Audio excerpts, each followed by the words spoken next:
à tous et bienvenue dans cette nouvelle édition du Grand JT des Territoires. Voici tout de suite les titres de l'actualité. Avec à la une cette semaine, le bien-être animal, que ce soit pour le corps ou l'esprit, les animaux ont eux aussi le droit à la quiétude, nous montrera TL7 dans la Loire dans quelques instants. Recourir aux chevaux, aux machines sans moteur et faire vivre les pratiques d'autrefois, c'est la passion d'un agriculteur sartois. Un reportage à suivre dans ce journal de LMTV Sarthe. Et puis dans ce journal, nous partirons à la découverte et à l'époque des chevaliers et des templiers. C'est l'un des plus beaux villages de France, la Couvertoirade, que nous découvrirons, un sujet et des images sublimes de Via Occitanie, à voir en fin d'édition. Ils sont plus de 15 000 chaque année à être abandonnés. Les animaux de compagnie sont les principales victimes des départs en vacances. Une donnée malheureuse compensée néanmoins par une prise de conscience de plus en plus importante sur le bien-être animal. Exemple dans la Loire où les animaux ont notamment le droit à des séances d'ostéopathie. Un reportage et des explications de Céline Arcilia pour la rédaction de TL7. Regardez. Pepsi est la jument de 22 ans de Vanessa. Et pour cette propriétaire, il est indispensable de s'occuper du bien-être de sa mamie. Elle a régulièrement recours au service d'une ostéopathe pour s'assurer qu'elle n'ait pas de maux musculaires ou osseux. C'est une tendance qui est d'actualité et c'est très très bien. Les gens font de plus en plus attention à leurs animaux, à leur bien-être, à leurs besoins. Et ça, c'est impeccable parce qu'il y a des choses qui sont importantes. On ne peut pas monter sur le dos d'un cheval sans savoir s'il a mal ou pas. Pepsi passe donc sous les mains expertes de Pauline Barry. Son activité est relativement jeune, mais elle est de plus en plus plébiscitée par les propriétaires d'animaux. Chaque mois, elle peut en voir entre 60 et 90 en consultation. Des animaux comme les chiens qui apprécient particulièrement le moment. Comme Prisca, Pauline sait cibler les problèmes tout en respectant les besoins de ses patients. Même si au début il y a une petite appréhension, parce que souvent je mets mes mains là où ils ont mal, mais c'est vite dissipé quand ils voient que finalement on y va doucement et que je respecte aussi les limites qu'ils me fixent quand ils me disent qu'ils ont mal. Et on arrête, on essaye vraiment en fait de rester sous le seuil de douleur. Et si les propriétaires sont de plus en plus attentifs au bien-être physique de leurs animaux, l'aspect psychique est aussi une préoccupation. Marie-Jo Reynaud-Sabot est comportementaliste félin, une discipline peu connue finalement, et pourtant. Le chat, il est un peu considéré comme un meuble dans la maison, alors que lui, il a des vrais besoins. Il a besoin d'interaction dans le jeu, par exemple. Il a besoin aussi d'avoir des coins à lui. La comportementaliste va établir un programme avec les propriétaires pour changer des comportements gênants comme le dépôt d'urine en dehors de la caisse ou l'agressivité, des comportements qui ont pu se développer lors des derniers confinements. Alors que l'on soit chien, chat ou bien cheval, les propriétaires d'animaux s'accordent souvent sur une chose, leurs compagnons méritent une attention particulière pour être bien dans leur tête. Autre tendance qui connaît un succès grandissant depuis des années, le zéro déchet, une pratique qui vise à réduire notre impact sur l'environnement. Dans les Yvelines, la prise de conscience a notamment touché une mère et sa fille qui ont décidé de lancer leur gamme de produits bleu, blanc, vert, c'est son nom. Des produits naturels pour l'entretien de la maison, un sujet de Justine Brasier pour TV78, la chaîne des Yvelines. Bonjour, bienvenue chez Bleu, Blanc, Vert. Société artisanale implantée au Vésiné, Bleu Blanc Vert fabrique des produits d'entretien ménager écologiques en zéro déchet. Véronique et Constance, mère et fille, se sont lancées suite à des problèmes de santé. Nous, ça faisait déjà longtemps qu'on faisait des produits d'entretien avec ma mère, parce que moi j'ai des problèmes d'eczéma et ma mère a des problèmes de thyroïde. Et on voulait du coup faire découvrir ces produits-là à notre entourage. Donc à la fin du premier confinement, on s'est dit qu'on allait se lancer. Bleu Blanc Vert propose 8 produits. Ils sont réalisés avec peu d'ingrédients et une composition transparente, comme cette lessive fabriquée à partir d'eau, de savon de Marseille, de bicarbonate de soude et de cristaux de soude. Alors là, on est en train de préparer de la lessive. Vous voyez, l'eau, elle chauffe. Et on va mettre dedans le savon de Marseille naturel. Ou encore ces galets. Là, ce sont des galets des tartrans pour les toilettes, toujours avec 4 ingrédients uniquement. Tout est naturel jusqu'à la colle fabriquée maison. L'entreprise a recours à l'économie circulaire. L'emballage est consigné ou réalisé à partir de récupération. Ici, rien n'est laissé au hasard jusqu'au graphisme. On n'a que du noir pour éviter des couleurs à l'impression, parce que c'est très polluant les couleurs à l'impression. Donc je voulais faire attention à ce qu'on ait toujours ce noir qu'on retrouve en monocouleur. Le zéro déchet, un mode de vie qui tient à cœur à Véronique. Elle livre ses astuces sur le compte Instagram de Bleu Blanc Vert pour sensibiliser. Avec ma lessive, je n'utilise pas de plastique et en fait, je fais aussi attention non seulement à la planète qu'on va laisser à nos enfants, mais aussi à l'intérêt individuel, aux gens, à chaque personne, puisque nos produits sont aussi sans matière toxique, donc bonnes pour la santé. C'est aussi très important pour moi. Dernier produit en date pour la marque, le stick détachant. Voilà, et réduire son empreinte sur l'environnement, cela passe aussi par sa garde-robe. À ce propos, cet été, vous pourriez essayer le maillot de bain éco-responsable. En Corse, vous allez le voir, une jeune créatrice a lancé l'an dernier sa marque de maillot de bain fabriqué à partir de filets de pêche recyclés. Objectif, proposer des pièces tendances tout en prenant soin des océans. Les explications de la créatrice lors d'une séance photo. Elle répondait aux questions d'Arnaud Baresi et d'Ange Orsini de Via Télépaese. Le concept, c'est l'éco-responsabilité. Je fabrique les maillots de bain et l'activewear aussi avec un tissu italien qui est de grande qualité et qui est fabriqué à partir de filets de pêche et déchets océaniques qui sont recyclés et régénérés. Ça me tenait à cœur de trouver un tissu éco-responsable et d'avoir une démarche soucieuse de l'environnement dans une chaîne de production assez courte. C'est la marque qui a créé ça, qui se charge de récolter tous ces déchets dans les fonds marins et ensuite de commencer le processus de recyclage, régénération. Restons près de la plage dans cette édition pour découvrir des produits de la mer exploités au format snacking. Assez étonnant de prime abord, ce concept se veut pratique et accessible. Objectif, proposer des plats rapides et simples à base de poissons, de burgers, de sandwichs ou encore de salades. À Monaco, un restaurant développe une offre bio et faite maison. Reportage de la rédaction de Monaco Info. Regardez. Ils sont 3. Les 2 amis co-gérants, Rémi et Ricardo, ainsi que la chef Sarah. Ils proposent une offre inédite dans les halles de la Place d'Armes, juste derrière la poissonnerie, en face du comptoir. Une offre originale de restauration. Nous avons créé ce concept autour du poisson. Nous, on travaille le snacking autour du poisson. On va travailler le poisson sous différentes formes, aussi bien cru, cuit, qu'également en charcuterie sous forme de sandwich. Et là, ça fait 2 ans qu'on a travaillé sur ce projet-là. Et on a voulu proposer vraiment un format de snacking, c'est-à-dire qu'il soit très abordable. Que ce soit pour tout le monde, que tout le monde puisse s'y retrouver. Et l'idée, c'était également de transmettre aussi des valeurs que nos familles nous ont transmises. Par exemple, celle de Rémi qui travaille dans le poisson depuis 4 ou 5 générations, ou autant la mienne qui est une famille de paysans. Donc l'idée, c'était de travailler des produits sains, nobles. Un burger au poisson fait maison avec l'arrivage du jour, des salades, des hooks, du ceviche, du tartare, du tataki, mais également, et c'est original, de la charcuterie de la mer, que l'on appelle donc de la mercuterie. La mercuterie, en fait, ça va être un retour un petit peu à des procédés de transformation et de conservation ancestrale. Donc c'est-à-dire qu'on va travailler le poisson de la même manière que de la charcuterie classique, sauf que là, on va être sur des produits qui vont être beaucoup plus riches en protéines, riches en oméga. C'est des produits qui sont entièrement travaillés à la main également. Par exemple, on va avoir un produit qui plaît énormément, qui va être la mortadelle de thon et de seiche. On a également de la bresaola, du jambon d'espadon, donc qui sont vraiment des produits très sains, très nobles. Et on va avoir bientôt aussi des nouveaux arrivages. On va avoir du kebab de thon, on va avoir beaucoup de déclinaisons comme ça de grands classiques. Dans le format poisson.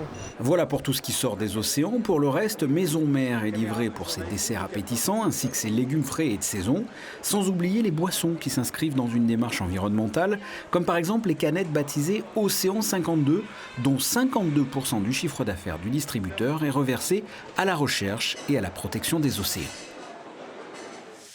Monaco, la Côte d'Azur et ses célébrités font la une des grands magazines depuis toujours. Parmi eux, Paris Match reste la référence en France. Nous avons le plaisir d'être en duplex avec Caroline Mangès, la directrice de la rédaction de Paris Match. Bonjour Caroline Mangès. Bonjour. Expliquez-nous pourquoi Paris Match est un magazine de proximité finalement très très lu en région. Je crois que parce que Paris Match est un journal emblématique de la France. C'est un journal populaire. Et en fait, ça a été un des premiers hebdomadaires français. C'est un journal qu'on peut laisser sur la table du salon dans les maisons sans que les gens soient heurtés. Et on a toutes ces stars qui sont très emblématiques, de Delon à Johnny, etc., pour lesquels Match était un peu leur journal et qui sont des gens qui ont un succès fou partout en province, qui faisaient des tournées en province, etc. Donc on a collé à ces gens que les gens aimaient et du coup, on a embarqué toute la France avec nous. Caroline Mangès, comment décidez-vous de la ligne éditoriale de Paris Match, des priorités que vous allez donner à tel ou tel sujet? Alors, c'est assez simple de décider de la ligne éditoriale de Paris Match, parce que Paris Match est un journal qui a été un petit peu défini par cette formule que tout le monde connaît, qui est le poids des mots, le choc des photos. Donc, dans Match, on raconte des histoires. La ligne éditoriale, c'est quel personnage on choisit ou pas. Après, la une de Match, c'est toujours un petit peu un tableau d'honneur. Donc, on a un peu évolué ces dernières années en mettant des personnages ou des gens comme Fourniret, qui ne mérite pas du tout un tableau d'honneur, mais néanmoins, on met en couverture de Match des gens que tout le monde connaît. Sur la manière de raconter l'histoire dans Paris Match, on fait du storytelling. Ça veut dire qu'on vous explique des choses extrêmement compliquées parfois, mais on passe toujours par des personnages et on amène toujours la preuve en images de ce qu'on dit. Quelle est aujourd'hui la part du numérique pour votre titre, pour Paris Match ? On a eu longtemps une stratégie qui était différente, qui était de faire du flux et de se prendre un peu pour une rédaction qu'on n'était pas. Aujourd'hui, on a une offre numérique payante, nouvelle, qui ressemble à notre univers, qui ressemble à nos sujets, qui est dans le storytelling, qui est dans les maîtres du monde, qui est dans les royals, etc. Et qui est, je pense, et qui repose aussi sur notre trésor, que sont nos archives et notre tradition. Merci Caroline Mangès d'avoir été l'invitée du Grand JT des Territoires. Je rappelle que vous êtes la directrice de la rédaction de Paris Match et vous étiez d'ailleurs en duplex du studio de Paris Match. Allez, remontons dans le temps dans ce journal pour découvrir ou redécouvrir d'anciennes machines agricoles. C'est l'histoire d'une passion, celle de Serge Vallée, que je vais vous conter maintenant, un agriculteur de la Sarthe, amoureux des chevaux de trait et de l'agriculture à l'ancienne. Dans son champ, il cultive chaque année plus de 2 tonnes de pommes de terre uniquement avec le travail de ses chevaux et de ses vieilles machines agricoles. Un reportage d'Anthony Piton pour LMTV Sarthe, regardez. Ça, c'est un Brabant à 2 chevaux, c'est-à-dire qu'il est réversible. Alors ça s'appelle une rotteleuse, c'était pour récupérer le foin qui avait été fané. La collection de Serge raconte une époque, celle de l'agriculture des années 50, avant les tracteurs. Ces machines sont toutes en état de marche. C'est surtout une valeur sentimentale, parce que tous ces gens qui ont travaillé avec ça à l'époque où ils n'avaient que ça pour se servir, je pense qu'ils ont été très très méritants. Le point commun entre ces engins, ils sont les vestiges du temps de la traction animale dans les travaux agricoles. Dans son champ, Serge, lui, continue de labourer à l'ancienne avec ses chevaux de trait. Personne ne veut se servir des chevaux, ne peut se servir des chevaux, parce que les chevaux c'est bien, mais il faut qu'ils soient éduqués pour pouvoir travailler comme ils travaillent là. S'il fallait vivre du travail des chevaux comme moi je travaille, je ne peux pas vivre. Il y a l'entretien du cheval, il y a le maréchal, il y a le vétérinaire, il y a le suivi sanitaire, et ça a un coût. Un coût qui n'est rien à côté de son immense plaisir de perpétuer un savoir-faire et de revivre une partie de sa jeunesse. J'ai travaillé avec les chevaux moi jusqu'à 14 ans. C'était une très très belle époque. Tous les voisins s'entraidaient, tout le monde se donnait la main, tout le monde... maintenant, ils ne peuvent pas se donner la main parce qu'ils n'ont plus le temps de se donner la main. Tandis que nous, à cette époque-là, tous les voisins s'entraidaient. La moisson, les battages, ça durait 1 mois. Donc c'était... Il n'y avait pas de zizanie comme on peut trouver maintenant, entre voisins. Allez! Dans le futur, le collectionneur n'exclut pas d'organiser des démonstrations. Mais son souhait le plus cher, ça serait de transmettre, pour que la tradition ne disparaisse pas. L'amour des traditions nous conduit dans les Vosges, maintenant dans un atelier hors du temps, celui d'un artisan italien qui consacre sa vie à la reproduction de reliques. Boutons d'uniforme, vêtements ou pièces de monnaie, rien ne se perd, tout se restaure et tout se fabrique ou se refabrique. Reportage d'Hélène Leplat pour Vosges Télévisions. Travailler dans le temps et plonger dans le passé, c'est la traduction même en latin de Labor Temporis, le nom de l'atelier créé en 2016 par ce fondeur d'art dans le village de Removille près de Neufchâteau. Et rendre visite à Marco Di Saro, c'est traverser les âges. Cet artisan d'origine italienne s'est spécialisé dans la reproduction d'objets historiques sur une période couvrant l'Antiquité à la Première Guerre mondiale. Il fabrique par exemple des boutons d'uniforme des armées napoléoniennes ou des monnaies de l'Empire romain. Jeune, il se prend de passion pour les reconstitutions historiques et décide avec des amis de vivre à l'époque médiévale. On a reconstruit les habitants de notre ville, des habitants simples, voilà, pas des riches à l'époque. Et donc on a commencé comme ça à la fin du XIIIe siècle. Après, on est passé par passion au Premier Empire napoléonien, parce qu'il y avait des régiments italiens qui ont combattu pour la France. Pour vivre pleinement sa passion de l'histoire, Marco Di Saro va suivre une formation en bijouterie et se spécialiser dans la fonderie d'art de métaux légers non ferreux.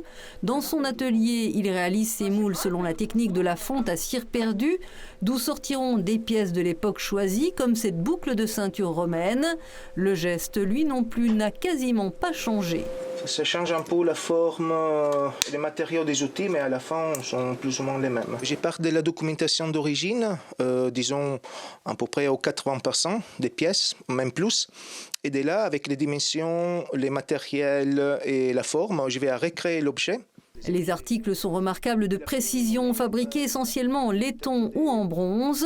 Marco Di Saro possède ainsi toute une collection de pièces de monnaies antiques. Ah voilà, ça c'est un des premières pièces. C'est vraiment, avec ça on peut tuer quelqu'un.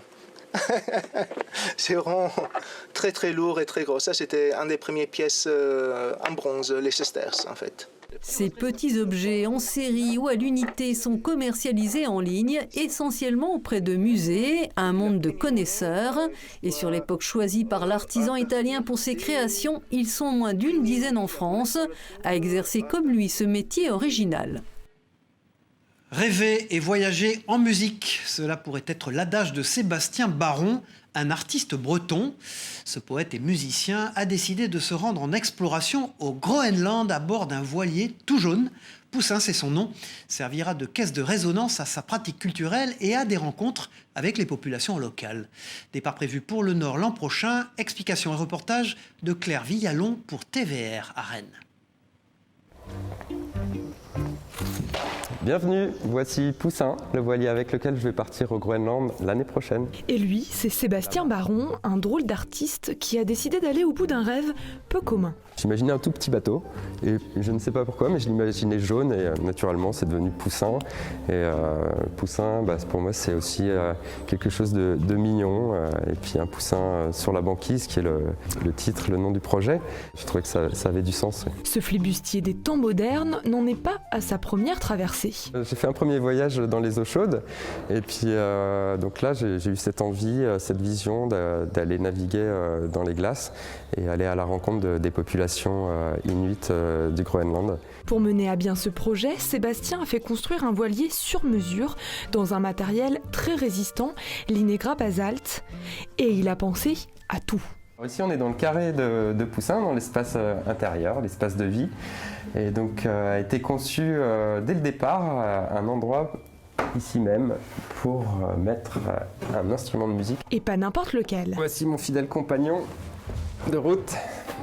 Protégé des chocs, son fidèle accordéon pourra l'accompagner partout, car son expédition est un savant mélange nautico-artistique. L'idée, c'est de créer un ciné-concert au retour du voyage, avec des images que je vais prendre pendant le voyage, mais également à la construction. Il y a déjà des images qui ont été tournées.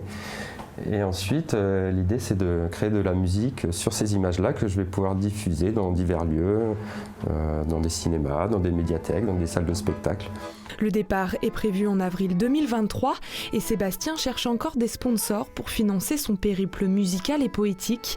Et en l'écoutant, on se dit que la banquise a bien de la chance.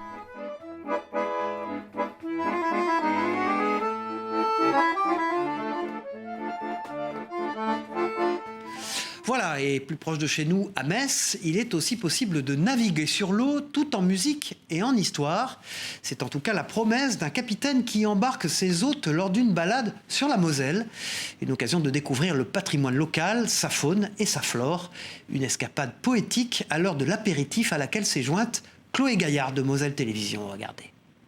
Sur le quai des Régates à Metz, une dizaine d'aventuriers s'est retrouvée pour 2 heures de balade sur la Moselle. Dans une ambiance feu de camp, le capitaine Roby s'apprête à lever l'ancre sur sa petite Calédonie. Ici, petit comité, et patrimoine et nature. Je suis originaire de la région et j'ai redécouvert Metz comme un touriste. Et je me suis rendu compte qu'on avait la chance d'avoir une ville magnifique, avec un riche patrimoine, avec une nature exceptionnelle. À la barre, le chef de bord se plaît à faire découvrir l'histoire, la nature et le patrimoine local. Un moment apprécié par les navigateurs. C'est un vrai moment de bonheur, c'est vraiment un moment de sérénité, c'est vraiment un très très bon moment.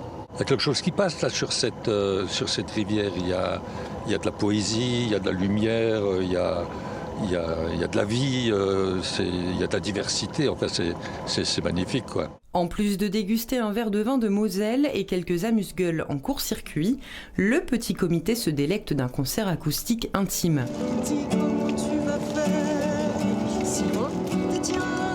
Le partage et la convivialité sont les maîtres mots de cet instant. Il y a une vraie relation de proximité qui se fait avec le public. Parfois, il y a des amis à bord, parfois des gens que je ne connais pas du tout. Et voilà, c'est un vrai havre de paix, un petit moment suspendu comme ça au bord de l'eau et avec des gens super sympas comme le capitaine et puis tous les gens qui sont là. Si les marins d'eau douce profitent en toute sérénité, c'est en partie grâce à leur embarcation solaire. Nous, on est autonome. On n'est pas obligé de charger à quai avec telle ou telle électricité. On peut recharger à quai, mais juste avec les panneaux solaires, il est autonome. Là, on va naviguer. Les batteries se sont chargées toute la journée. On est autonome. De quoi admirer et écouter la cité messine, depuis ses parties les plus sauvages jusqu'à la vieille ville illuminée, fièrement gardée par son célèbre temple. Je le conseillerais à des touristes évidemment, mais surtout à des locaux, parce qu'on ne voit jamais la ville de la même façon quand on la découvre sur l'eau. Cette escapade poétique est à savourer tout au long de l'été chaque mardi soir, une occasion d'admirer un beau coucher de soleil ou un envol de cygnes. Voilà, refermons ce journal à présent avec la découverte d'une splendeur de notre patrimoine national. En Occitanie, l'histoire du village de la Couvertoirade est synonyme d'histoire et d'aventure. Cité bâtie par les Templiers au XIIe siècle, la Couvertoirade entraîne ses visiteurs dans une plongée au cœur de l'histoire et des croisades. Une immersion au temps du Moyen-Âge dans laquelle nous conduit Anne-Sophie Pellegrini de la rédaction de Via Occitanie. Un reportage éblouissant, vous allez le voir. Tous les chemins mènent à la Couvertoirade, mais un seul à son village fortifié. Bâtie sur le plateau du Larzac, en Aveyron, la cité de la Couvertoirade, fondée par l'ordre des Templiers, a comme un air de légende. C'est en montant sur cet éperon naturel qu'on arrive au cœur de l'histoire. C'est vraiment là le temps des Templiers, vraiment. C'est la partie historique la plus ancienne. Château Templier, XIIIe siècle. En Occident, les Templiers se voient attribuer de nombreuses terres de culture et d'élevage dont les revenus sont destinés à la guerre menée en Terre Sainte. Le plateau du Larzac constitue une base stratégique pour les chevaliers du Temple, car situé à une centaine de kilomètres d'Aigues-Mortes, lieu d'embarcation des croisés. Le seigneur de Montpan va donner cet éperon rocheux, là perdu au milieu de rien, aux Templiers qui, eux, vont nous ériger ce château, qui est un peu une énigme pour les historiens parce que c'est le dernier, l'unique château templier que l'on ait en France. Alors pourquoi sur cet éperon rocheux ? Parce qu'on domine, donc on pouvait défendre naturellement, et puis surtout à la Couvertoirade, il y a quelque chose d'essentiel sur le Larzac, c'est une grande réserve d'eau. Pendant plusieurs siècles, les habitants auront accès à l'eau potable grâce à ce rocher, mais aussi à l'aménagement d'un village conçu avec une obsession, la récupération de l'eau. La Couvertoirade a tiré profit d'un terrain pentu pour drainer les eaux de pluie à l'aide de canaux jusqu'à cette Lavogne et permettre ainsi aux bêtes de se désaltérer. Ce n'est qu'en 1975 que le village a accès à l'eau courante et cette villageoise se souvient bien de cette période. Ils avaient donc peu d'eau, il fallait faire attention. Et puis tous les gens du village qui n'avaient pas de citerne, on se retrouvait à la citerne municipale, la citerne de l'église. Christiane est arrivée à la Couvertoirade en 1971 avec son métier à tisser. Les moutons, eux, étaient déjà sur place. Et si l'architecture du village est construite autour de l'eau, les maisons sont aménagées autour du mouton. Souvent une voûte où il y a les bêtes. Et au-dessus, il y a une pièce d'habitation et tout en haut, un grenier où on met le foin. On vivait ici du mouton. Ça, c'est le rocher. Le mur là au bout, c'est le rocher qui a été taillé. C'est grâce aux bêtes que les hospitaliers faisaient vivre le village. Après l'éradication du trop puissant ordre des Templiers par Philippe le Bel, ce sont eux qui prennent en charge la gestion de la cité et construisent ses remparts. Tous ces témoignages de notre temps sont précieusement entretenus par les habitants de la Couvertoirade. Du château des Templiers aux vestiges les plus récents, comme ce moulin à vent qui aujourd'hui n'a besoin que d'un meunier pour moudre son blé. Chaque année, ce sont plus de 230 000 visiteurs qui découvrent un des plus beaux villages de France, sur une terre classée au patrimoine mondial de l'UNESCO.